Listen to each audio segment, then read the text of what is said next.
Okay, so out there in Zoom land, if you wouldn't mind muting your computers if you're not asking a question, but if you want to ask me something, feel free to pipe up. I'm going to start with a pretest and see how much people know about ancient Ireland.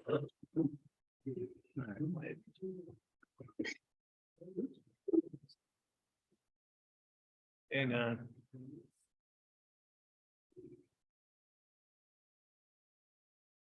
Oh, there's Clark.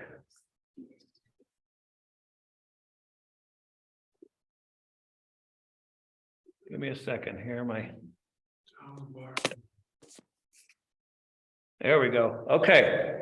Now, those of you who are friends with me on Facebook, no cheating. You already know the answer to this, right? So, pipe up. All right. Instead of shaking hands, when two ancient Irishmen met, they would greet each other by doing what? And this is multiple choice. High-fiving, holding up both hands to show they were unarmed, getting down on all fours, or none of the above. Any guesses? B. And again, no cheating from my Facebook friends. B seems reasonable. You said B? B. The answer is D, none of the above. They sucked each other's Oh, nipples. God. Good question. St. Patrick discouraged this practice. It's Oh, okay. unchristian. We'll talk a little bit more about that in a minute. Wow. Okay. When a new High King of Ireland was crowned at the Hill of Tara, he was required to have public sex with what? A virgin. B, the oldest woman in his tribe. Or C, a horse. What do you think? C. C? You are dead on, Patty. We don't know how St. Patrick felt about this, but we can get. Lordy. All right, final question. The ancient Irish believed that their island was originally populated by a race of giants who built monuments like Newgrange, which is shown here, this giant Neolithic underground tomb. They then believed that this race of giants was conquered and then A, left Ireland and founded the city of Rome. B, hid underground, shrunk, and became the fairies and leprechauns that still infest Ireland. Or C, got revenge by convincing their conquerors to suck each other's nipples. Oh, go with B. I'll go with B. One with B, that's correct. That's what the ancient Irish believed. All right. So enough foolishness. St. Patrick began his mission to the Irish in 432 AD. We're going to start by talking about the world that was in existence when St. Patrick began his mission. So to understand that world, you got to understand the relationship between Britain and Ireland at that time in the 400s. So Britain was part of the Roman Empire, it was the province of Britannia, or rather, the lower half of Britain was part of the Roman Empire. The Romans had conquered Britannia in 443 AD, but the northern part of the island was never conquered by the Romans, okay? The northern part of the island was conquered by, hang on, there's my daughter. The northern part of the island was inhabited by this fierce race of men called the Picts. And I've got a picture of what a Pictish man might look like up here. Pict, we think, is from the Latin word meaning painted man. In other words, they dyed themselves blue with woad and then they tattooed themselves over that, okay? So we're going to talk a little bit more about how the Picts play into the story, but the Picts were such a bother to the Romans that the Romans actually built a wall from sea to sea over that little narrow neck of Britain. The Emperor Hadrian built that wall, so it's called Hadrian's Wall. Ireland was never conquered by the Romans. What would happen was that troublemakers from the island of Britain who were rebelling against the Romans and making trouble, they would go and hide out in Ireland. And at one point, the Romans did contemplate launching an attack on Ireland and conquering it, but they end up having to cancel those plans because of another uprising in the island of Britain. So the Romans never did end up conquering Ireland. But the Romans in Britain would trade with the Irish. And an interesting fact, and this is going to play into the story a little bit later, the Romans' name for the Irish was the Scots.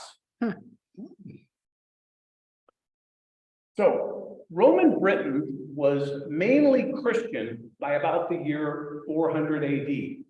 That is, the cities in Roman Britain were Christian, but the countryside, and this was true not just in Britain, but all throughout the Roman Empire, the countryside still remained largely pagan. In fact, the Latin word pagani literally means country dweller, okay? So in this era, if you were a country dweller, that was essentially synonymous with being not a Christian, still being a pagan. And what we believe is that either Roman traders or possibly some unnamed Christian missionaries from Britain brought Christianity to Ireland, so that at the time of Patrick's birth, there were small, isolated Christian communities in Ireland, but in a mainly pagan land, okay? So it wasn't by any means a Christian island, but it wasn't totally without Christianity either. So a couple other things to understand about the Roman Empire at this time that's going to play importantly into the story of Patrick. In the year 395 AD, kind of the last great Roman emperor died in the West, Theodosius the Great. And when he did that, when he died, he left his empire to his two teenage or child sons and divided the empire in half. And so what you can see on this map, the red part is what we call the Western Roman Empire, and the kind of pinkish part is the Eastern Roman Empire. And it's the Western Roman Empire that's going to collapse. The Eastern Roman Empire will keep chugging along for another 1,000 years or so. About 10 years after Theodosius's death, and remember, he's left his empire to two children, basically, the Rhine River froze. And the importance of the Rhine River, it's the border between the Roman Empire and the barbarian lands, Germania, okay? And it had basically been a protective moat for the Roman Empire. But when it froze, it went from being a moat to being a superhighway. And these barbarian tribes that had been kept at bay for all these years streamed across the frozen Rhine, and they're running amok in the Roman Empire, in Gaul and the Western provinces. So what happens in response to this, because you've got a child emperor on the throne down in Italy, you've got an ambitious general up in Britain who takes advantage of this situation to make his claim for the imperial throne. This guy's name is Constantine, not to be confused with Constantine the Great. But what Constantine did was he takes all of the troops out of Britain, takes them down to the mainland of the empire to both fight off these barbarians and then make his claim for the imperial throne. And that leaves Britain defenseless, okay? So what happens up in Britain is that all these different invaders and raiders start harassing the island. It's a very rich province of the Roman Empire. So you've got the Picts coming down, the blue men coming down from what is now Scotland. You've got the Anglo-Saxons, right? The ancestors of the English coming in by boat from the east, from Denmark and Germany. And you've got the Irish. The Irish are raiding mainly the western part of Britain. So the Romano-Britons, the Romanized inhabitants of Britain, try to maintain Roman culture and government and hang on in the face of all this happening. In the year 410, after a few years of dealing with this chaos, they actually sent a letter to the emperor down in Italy begging for troops. And we have the emperor's response, the rescript, as they call it. And basically, the emperor says, fend for yourselves. I don't have any troops to send you, okay? So this is the world where Patrick is born. Patrick is what we call a Romano-Briton. We know he was Roman in some sense because the very name tells us that, right? Patrick is a Roman name, meaning patricius, okay? Like a father figure. We don't know when he was born. We don't know when he died. We're going to talk a little bit more about his date of death later, but we know that he lived and flourished in the 400s. That's about as close as we can get. He tells us that his grandfather was a Christian priest. His father was a Christian deacon and also what is called a decurion, basically a town leader in some town in Britain. He gives us the name, but we've never been able to locate where this town is or what it equates to on the modern map. Patrick, even though his grandfather and his father were both members of the clergy, tells us that he wasn't particularly religious as a child. And we don't even know really where he lived or grew up, probably somewhere on the west coast of Britain, simply because that's where the Irish were raiding. And Patrick, as a 16-year-old boy, or about 16 as he tells us, was captured by Irish raiders and turned into a slave. So he's captured by these Irish raiders, taken back to Ireland along with thousands of people, he tells us, and probably taken to Western Ireland based on some of the comments that he makes later on in his autobiography. Once he gets there, he's forced to be a shepherd, so watching over flocks pretty much all by himself, out in the cold, exposed to the elements day and night. And this is the point in his life where he turns to God to cope with the isolation, the loneliness, the separation from his family. And he tells us that eventually he got to the point where he was praying up to 100 times every day. So after 6 years of being a slave, Patrick escapes captivity. And the story goes, as he tells us, a voice comes to him and tells him that his ship is ready to take him home.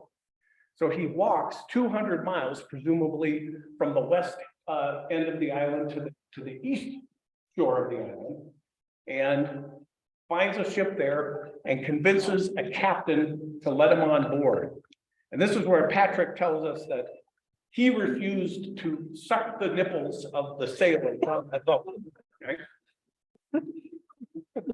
So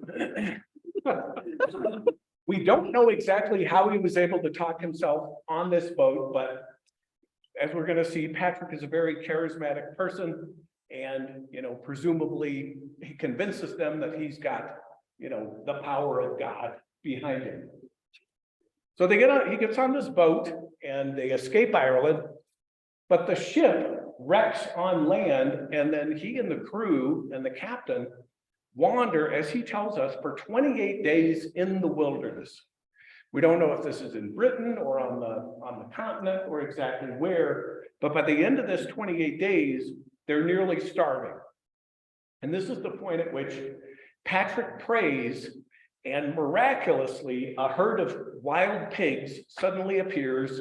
And so all the starving sailors and so forth are able to kill these pigs and feed themselves until they can reach civilization.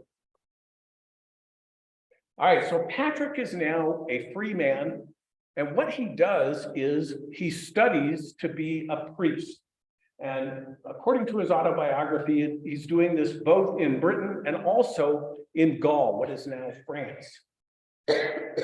After a while, he has a dream, and this is what he tells us came to him in the dream. I saw a man coming, as it were, from Ireland. His name was Victoricus, and he carried many letters, and he gave me one of them. I read the heading, "The Voice of the Irish." As I began the letter, I imagined in that moment that I heard the voice of those very people who were near the wood of Foclut, which is beside the western sea. And they cried out as with one voice, "We appeal to you, holy servant boy, come and walk among us." So Patrick has this dream that he interprets as, I need to go and minister to the very people that took me captive, took me away from my home when I was a child. So what is Ireland like in 431 AD when the Christian mission begins? Well, it's what we call a tribal society, okay? And even though it's a tiny little island, smaller than Colorado geographically, it's ruled by perhaps 150 petty kings, okay? So we're talking very small kingdoms, and these kings are constantly at war with one another, okay? There are no cities or towns in Ireland at this time. It's a completely rural society, and the economic basis for Ireland is livestock, and mainly cattle, okay?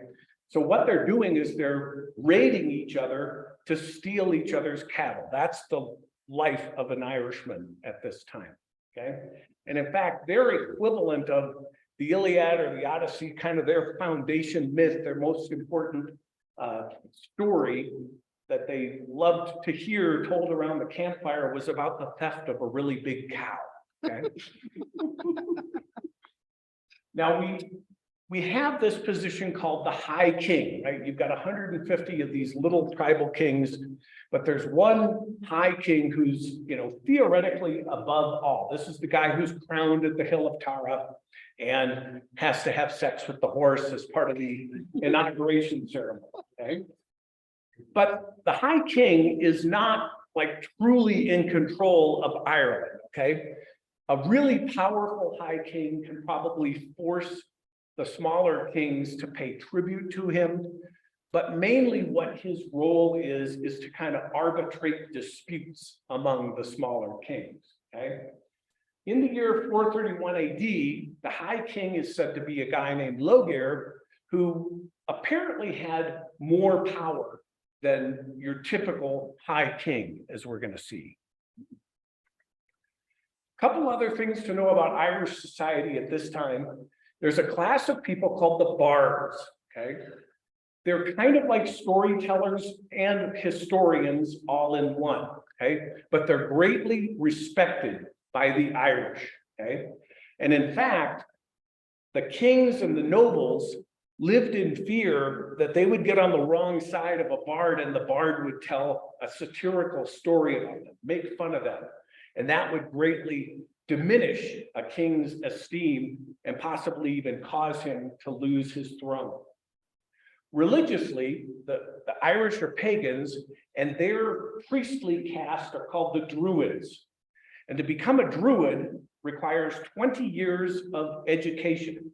Pastor, how many years did you go to seminary? 4. 4, okay. So Methodists only get 4, but the pagans got 20 years of education. All their lore was passed orally, okay? There were no written records, no books that could be passed down to the Druids, and it took 20 years to learn everything. Mainly, they were learning folk medicine, how to become the equivalent of doctors in that era, but it was believed that they could summon some of the natural forces. They could summon darkness, they could summon mists. So the first missionary to the Irish in 431 was actually not Patrick himself. It was a guy named Palladius. And the reason that a missionary came at all may have had to do with a Christian heresy that was flaming throughout the Roman Empire at that time called Pelagianism. Pelagius was actually a British priest who was teaching a heretical view of Christianity that denied the concept of original sin. Pelagius said every person has free will to accept or reject God's grace, okay? Pelagius's nemesis at this time was Saint Augustine, and much of Saint Augustine's writing was written in opposition to Pelagius. And Augustine, if you've ever read anything of his, basically it's predestinationism, okay? It had become such a problem in Britain that the church had sent a bishop from the city of Auxerre in Gaul, which is France, to Britain a few years prior to Palladius's mission to combat Pelagianism in Britain. So we think that maybe the little Irish communities or the little Christian communities in Ireland had embraced Pelagianism, and that's what got the church's attention, that it was worth sending a missionary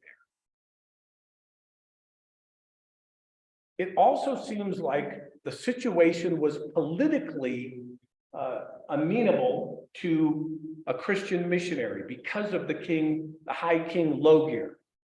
So we know that in the 430s, those raids on Britain from Ireland stopped. We don't know exactly why, but one possible explanation is that they had made peace with Loghaire, and he was able to enforce it on the smaller tribal kings. We know that Loghaire had a British wife, and it's possible that she was a Christian. That may have helped ease the path for the Christian missionaries.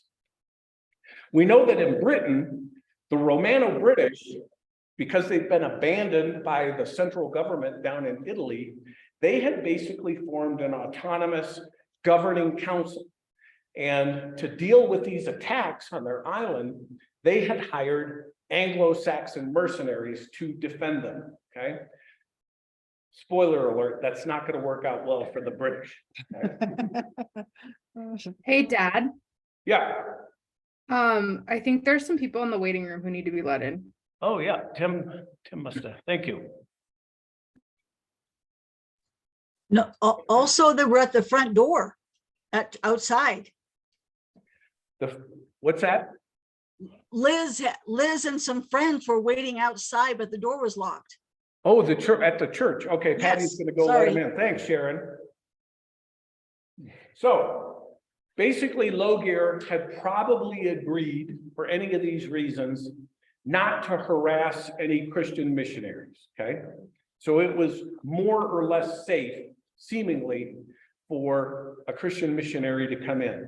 And it was the Pope at the time, Pope Celestine, who sent one of his deacons, a guy named Palladius, to Ireland to be the first bishop to the Irish.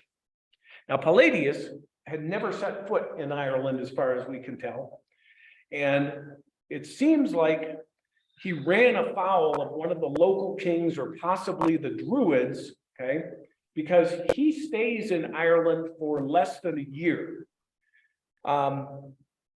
Shortly after his stint in Ireland, he seems to have ended up in northern Britain, where the Picts were, but by this time, the Irish were attacking Scotland, what is geographically Scotland, and they had established a kingdom called Dalriada that kind of straddled the Irish Sea there. So it was partly in Ireland and partly in southwest Scotland. And remember, for Latin speakers, the Irish were known as Scots, okay? So you can see where that story's going. We don't have time to get into that, but I think you can figure out how it ends up. So Palladius has decamped from Ireland, possibly he's died. So now we need another bishop to the Irish. And this is where Patrick, operating down in Gaul, raises his hand and says, I would like to do it. So he's consecrated Bishop of the Irish in Gaul upon the news of Palladius's failure or possibly Palladius's death. Now, Patrick, unlike Palladius, kind of has an idea of how the politics work in the island of Ireland, and he knows the language, okay? He had spent 6 years there, albeit as a slave, but he had been there. So the first thing that Patrick does is he finds a local protector, one of those little tribal kings, to act as his protector. And he ends up establishing his base church at the city of Armagh, okay? Which ironically is now in Northern Ireland, okay? Protestant Northern Ireland. So the first thing that Patrick does in his missionary activities is he organizes the existing Christian communities that are already there in Ireland, okay? And he tries to reform their unorthodox beliefs and practices, okay? One of the things that the Christians have been facing is that the local kings will occasionally take them captive. And Patrick, to kind of establish his credibility, goes out of his way to round up the money to ransom these Christians who've been taken captive. And once he's done that, that's when he turns to converting and baptizing. And again, his charisma is such that he tells us he's able to baptize thousands of pagans. Now, of course, he's imposing a challenge on the existing order. He's a threat to the local kings, and he's a threat to the local druids. And because of this, Patrick and his fellow missionaries are occasionally taken captive, but he's always manages to talk his way out of it or call on his friends to ransom him. So he escapes captivity multiple times, he tells us. And with every step, with every journey that he makes and preaching, new people embrace the faith, so that by the time of Patrick's death, the island is mostly Christian. So what was Patrick like? Okay. Well, it's pretty clear that Patrick was really strong-willed to the point that he alienated some of the other missionaries who had initially accompanied them. And some of them go back to Britain and spread some, unpleasant stories about Patrick, okay? Back in Britain, Patrick becomes the subject of criticism and maybe even jealousy for what he's accomplishing over in Ireland. And Patrick spends a lot of time telling us about a former friend of his to whom he had revealed or confessed some youthful indiscretion that he committed before he ever became a clergyman, before he ever entered the church. This friend discloses this dirty deed that he did as a kid, and that's circulating as a nasty rumor about Patrick, okay? Patrick also tells us that even though he's very knowledgeable about scripture, he can quote scripture in his writings and he can quote it when he's converting the pagans. Other than that, he's very poorly educated by his own admission. His Latin is very coarse, okay? His grammar isn't good, his spelling isn't good, he can get the ideas across, but he's clearly embarrassed about this and self-conscious about his lack of book learning. We have two pieces that Patrick wrote that you can go out on the internet, you can read these, and you can read them in an hour's time. They're very, very short, okay? The first is called the Letter to Coroticus. And basically, this is a letter to a British king who has done to the Irish what the Irish had been doing to the British. He launched a raid on Ireland.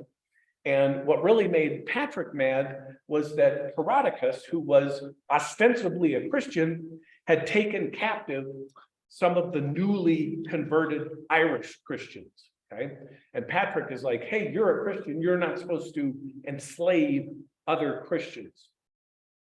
The other book that he wrote is called The Confession. And this is basically his autobiography. It's where most of the information we have about Patrick comes from. I copied this into a Word document that's less than 15 pages long, okay? Very short, but gives us the information that we've got.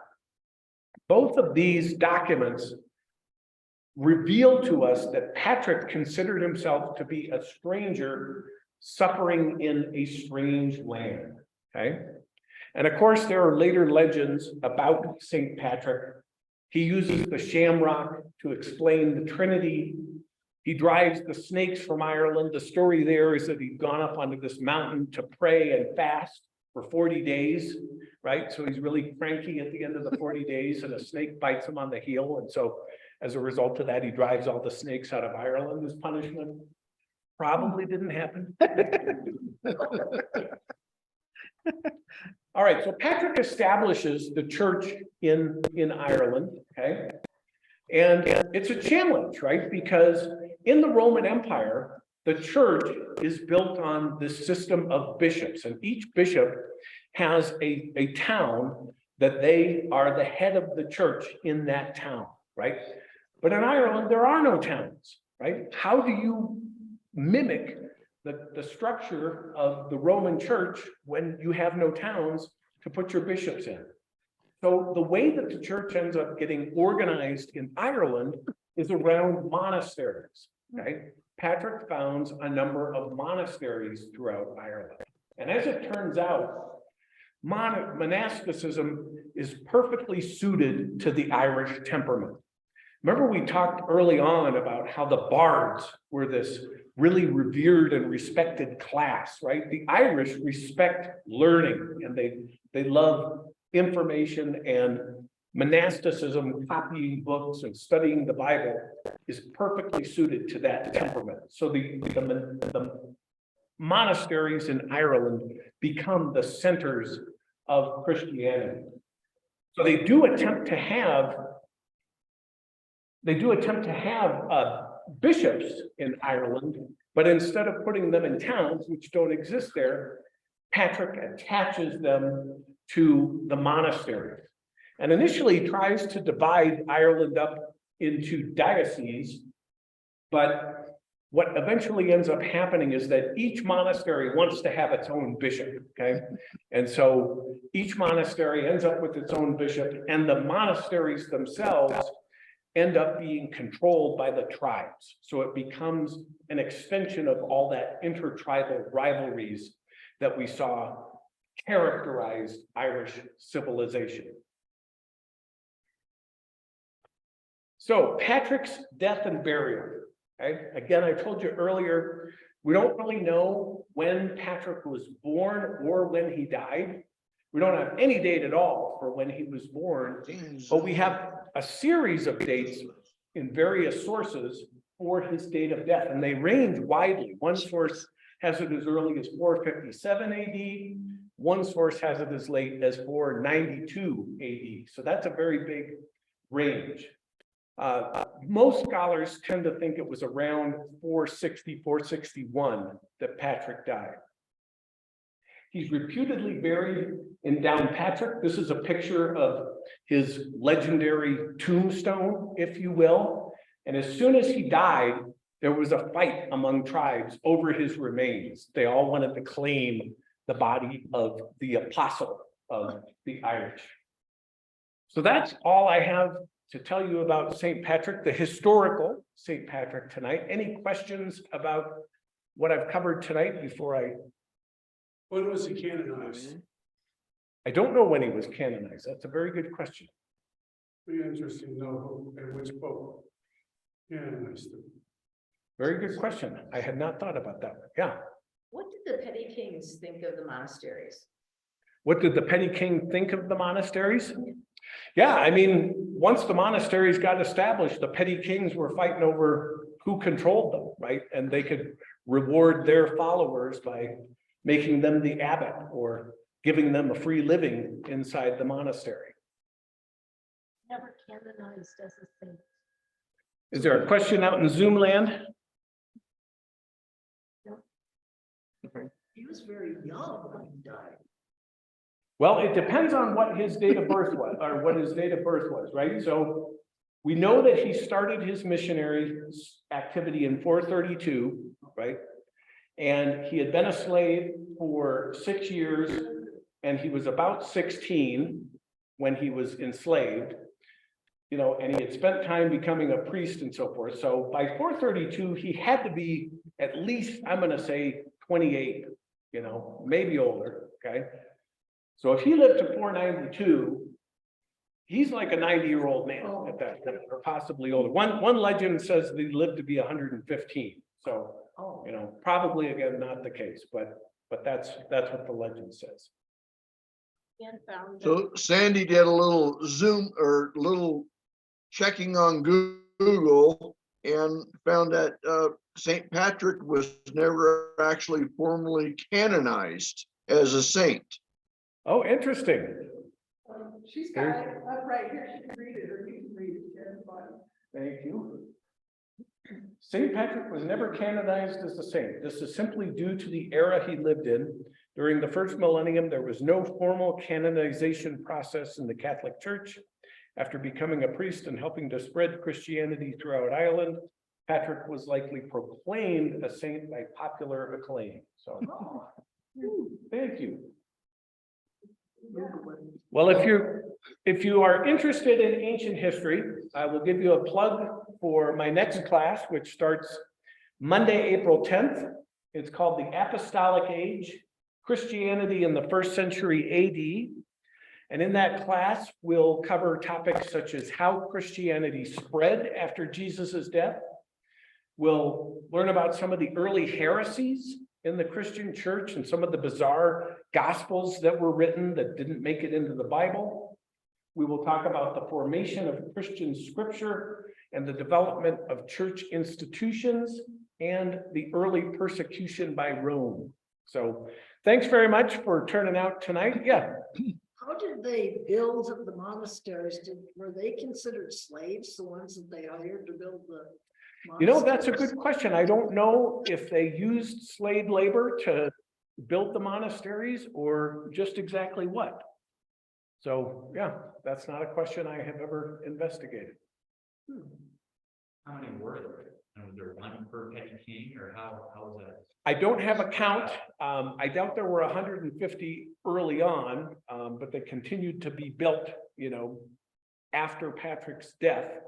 So the earliest ones certainly would have been, you know, a source of rivalry among the tribes.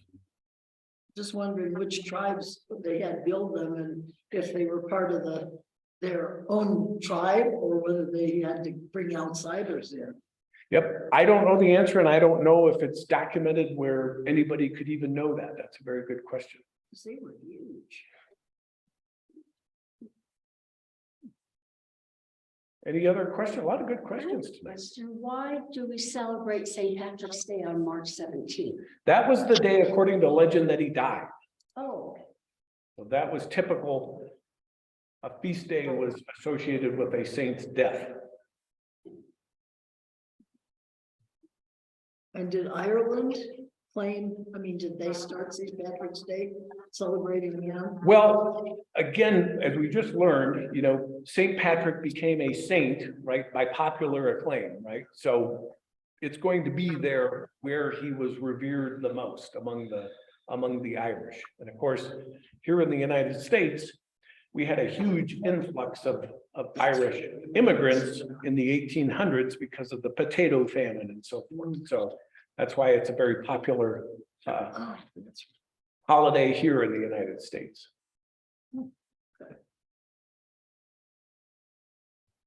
Any other questions? Lots of interest in this one. Yeah, Rusty. The history of the shamrock, said heard it represented the Trinity. Well, that's one of the legends about Patrick, that he used the shamrock to explain the concept of the Trinity to the Irish. It's a legend, okay? Patrick never talks about it in his writings. You know, it's doubtful that he did, but who knows, right? It's something that there were lots of legends that built up around Patrick after his death. Well, thanks very much for turning out tonight, guys. Thank you. Enjoy your week, and I hope to see you on April 10th. Thanks, Mike. Yeah, great job as always. Appreciate it. Thank you.